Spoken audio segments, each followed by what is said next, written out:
me, one of the most bitter parts of Oriole history was when Eddie was present as the Orioles began to decay later in the 80s. And the owner of the team at that time started demanding that, Murray needed to show a little more fire and Murray needed to show a little more, vocal style. Well, that wasn't Eddie. I mean, his nickname was Easy. I mean, he was a very quiet guy who, if he ever took care of team business, would do it behind closed doors, not out there, to reporters.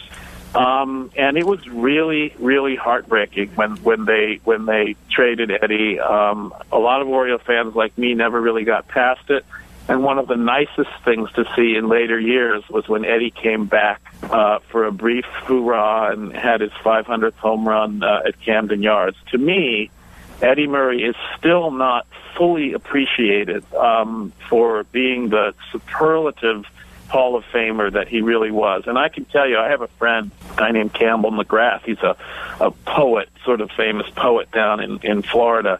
And he wrote about Eddie Murray standing at the plate coiled like a cobra. And if there's one image that's burned into the mind of every Oriole fan from that period, it is Eddie Murray, who was a switch hitter, coiled at the plate like a cobra, and you just knew that something good was going to happen when he swung the bat.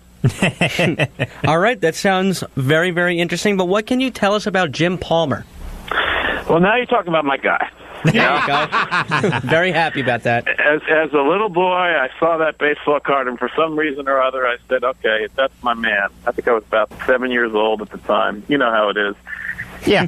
Palmer and Weaver drove each other crazy. The funny thing about Palmer is that for all of the fussing, people forget that this is a guy who really did lose 2 years of a primo career at a minimum to arm trouble. So he had a reason to be very, very finicky about his elbow and about his arm. But he was the smoothest darn guy up there on the mound. Lanky, 6'3", big kick. Yet, as he went through this grandiose windup, he didn't even look like he was working at all, and he just sort of unfolded himself. Wonderful command, just a hell of a hurler, a real intellectual. For my mind, the Orioles would be crazy not to keep him in the broadcast booth for life. Every game that he broadcasts is like a graduate seminar in, inside baseball. And he was very tough.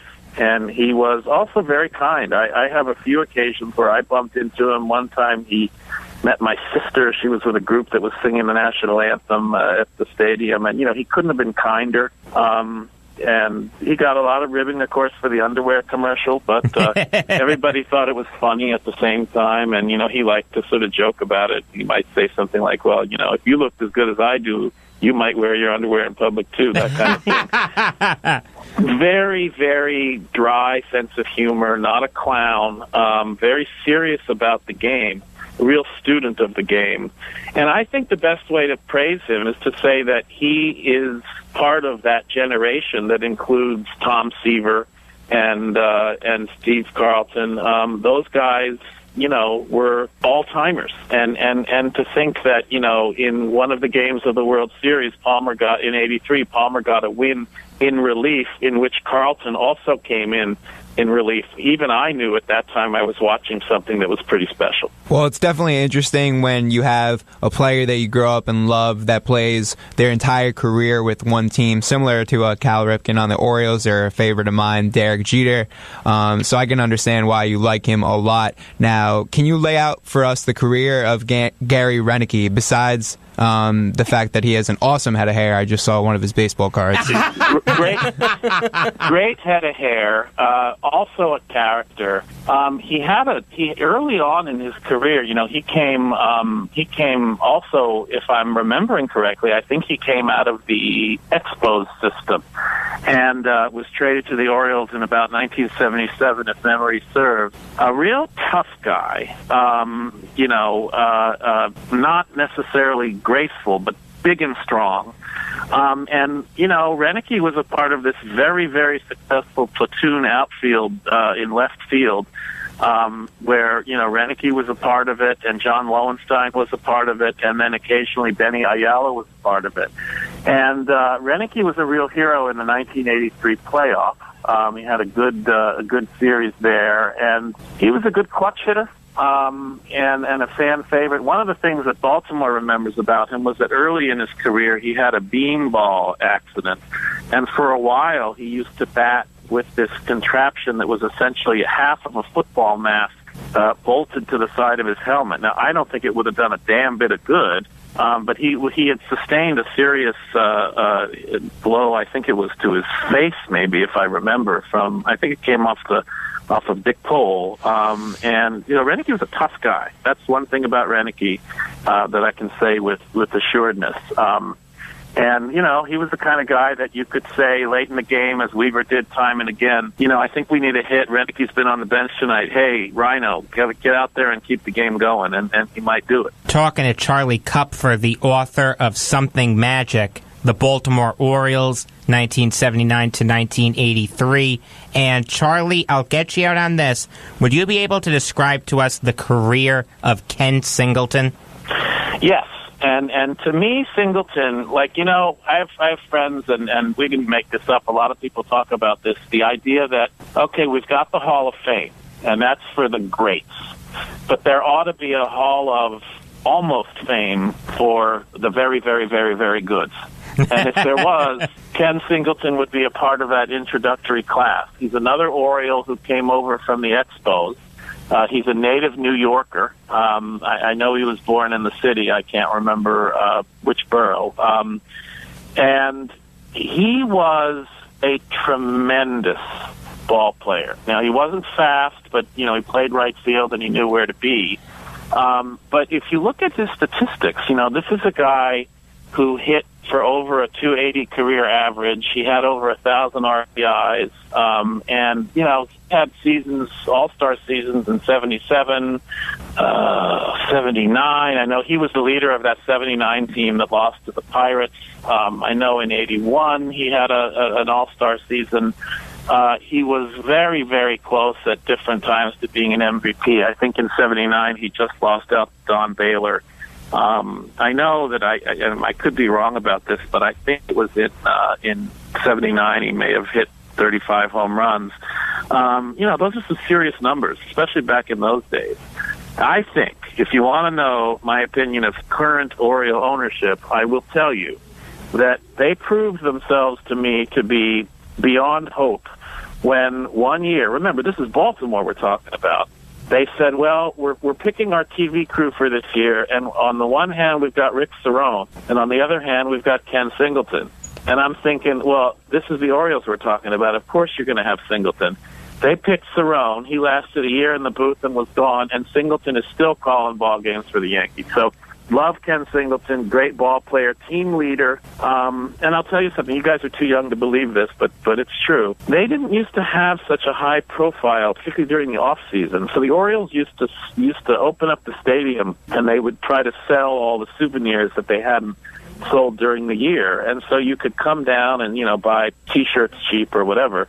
And a lot of times a player would be there to sort of, attract the fans. We walked in one winter evening, or afternoon, I should say, on the weekend, and, Ken Singleton was sitting there in a folding chair, and he looked like he was selling the damn stuff. Now, of course, he wasn't, but he's like, oh, hey, how you doing? Yeah, nice to meet you. We talked to Ken Singleton about 45 minutes. He couldn't have been more gentlemanly, he just was plain-spoken, one of the nicest people I've ever met. I just can't say enough good things about him as a ball player and about him as a person. All right, Charlie, thank you for your time. It's been great. You guys are awesome, and we'll hope to see you next time I'm out on the Island. All right, sounds good. That was Charlie Kupfer. His book is Something Magic, the Baltimore Orioles, 1979 to 1983. Let's take a quick break, but first, be the first caller to 516-572-7440. and you'll win a 4-pack of tickets to the Long Island Nets, who are taking on the Maine Red Claws on Wednesday, February 21st at 7 p.m. at NYCB Live, home of the Nassau Veterans Memorial Coliseum. For more information about the Long Island Nets, you may visit longislandnets.com or call 844-LI-NETS-1. How about that, guys? Someone's going to win some Long Island Net tickets. It's definitely a fun family event. Yeah, absolutely. You're going to see some good basketball. We'll be talking basketball next. Speaking of, on Beyond the Game, on the voice of Nassau Community College, 90.3 WHPC. Music is a bridge between the material and the spiritual. My name is Harvey Lauer, and I'm 82.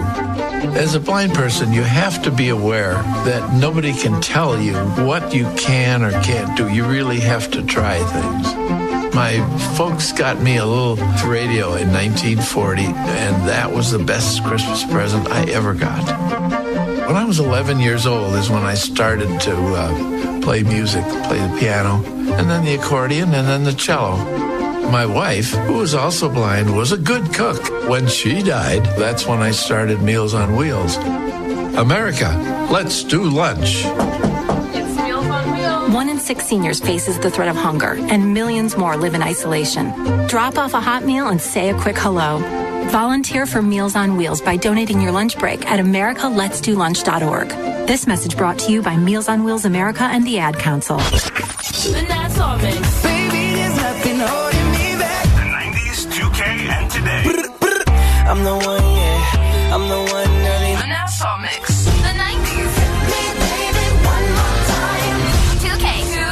That I know how to save a life. And today. Baby, slow hands. The Nassau Mix. Listen weekdays. The voice of Nassau Community College. 90.3 WHPC. Which of these items would you want to consume on a daily basis? Antifreeze, floor wax, or house paint? You're kidding, right? They're toxic. It's something that humans should not be eating or drinking. The truth is, 62% of medications purchased online are fake, and many contain these harmful ingredients. So these are just frauds. Pretty dirty trick to play on somebody. You're taking their money and giving them this. I want to take medication to stay healthy, not make me a lot sicker. And what do you think about this item?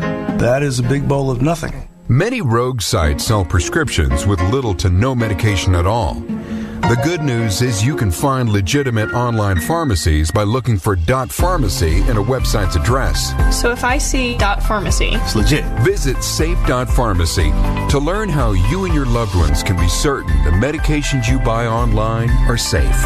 A public service from the National Association of Boards of Pharmacy. Jacob Volk.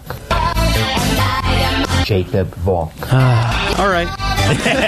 That's my one for the day. This is happening.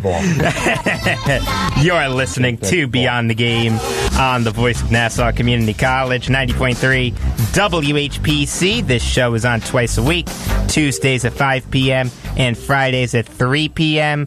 I am Jacob Volk. Sitting across from me, Dominic Arbolino, Eric Fischetti, and Joe Ardita. Number to call if you have something on your mind is 516-572-7440. And speaking of the phone number, we do have a caller on the line. Caller, you're on Beyond the Game.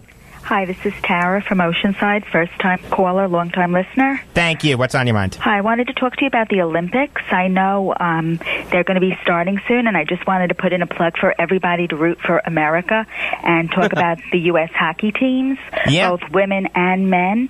Just as the women's team will be better than the men's team. They have a better pool to draw from. That's what I was going to say.